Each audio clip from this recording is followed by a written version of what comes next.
Cultivate curiosity. Set up a quality question club for your classroom. Hi, I'm Todd Mills. After teaching for 20 years, I decided to expand my learning through earning a master's in innovative learning through Touro University.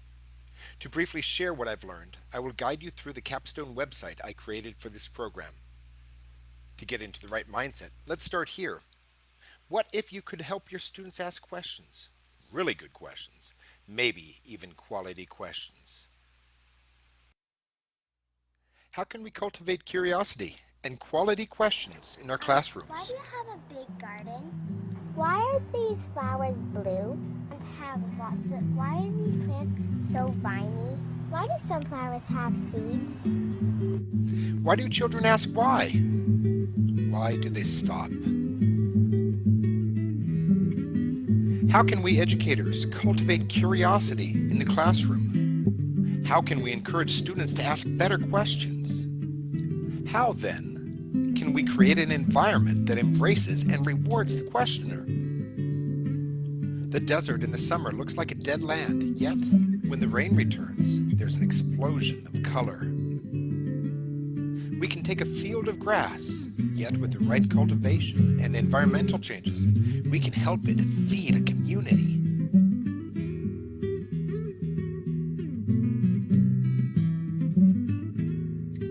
By creating the right environment in the classroom and feeding student desire to share their inherent curiosity, we can enhance student questions. That's what we do. Look around and find out how a quality question club in the classroom does just that.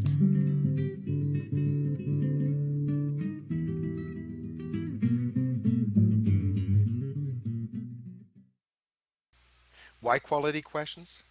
I was starting to feel like a mama bird. I didn't like it. I needed my students to take charge of their own learning. I needed to change my classroom environment to get more questions and deeper understanding. I used a why-how ladder to determine why I needed to complete my action research. Ultimately, I want to help students be active thinkers so that our future is strong. So I set up positive rewards for quality questions and completed a pre and post study of questions students asked. My poster captures the essence of my research results and recommendations. This is also found, as you'll see, on my website. These graphs show you the results. First, I saw that we more than doubled the number of questions students asked. More importantly, the number of quality questions increased by over 1,000%, and the students thinking about questions changed. One student said, I think that thinking about answers instead of questions makes your questions shorter. Thinking about the question you want to ask instead will make you think, oh wait, I think I can go more in depth by. Moving toward the capstone project, I knew this was more than PBL and STEM. It was a way of incentivizing questions and finding a way to help teachers change their environment. Of course, I assume that teachers, students, and the community want positive changes in education. How can you do this? I've included the how part of my why-how ladder here. Creating a rubric of what quality questions are for your classroom is key to teaching your students' expectations so that they can rise up to them. Make it fit your classroom. Trying to make this project comprehensive, I've included requests for donation examples and ideas to keep track of student questions and incentives. Finally, I've included examples of Google Forms to get student reflections on the program and their own learning. From these forms, I've learned that tea is a great incentive for two-thirds of my students, and in the future, fidget spinners, music, and comfy chairs may do the trick. As I look to the future while examining this journey, I'm reminded of my why. I no longer want to help my students seek knowledge. They can look up their own facts.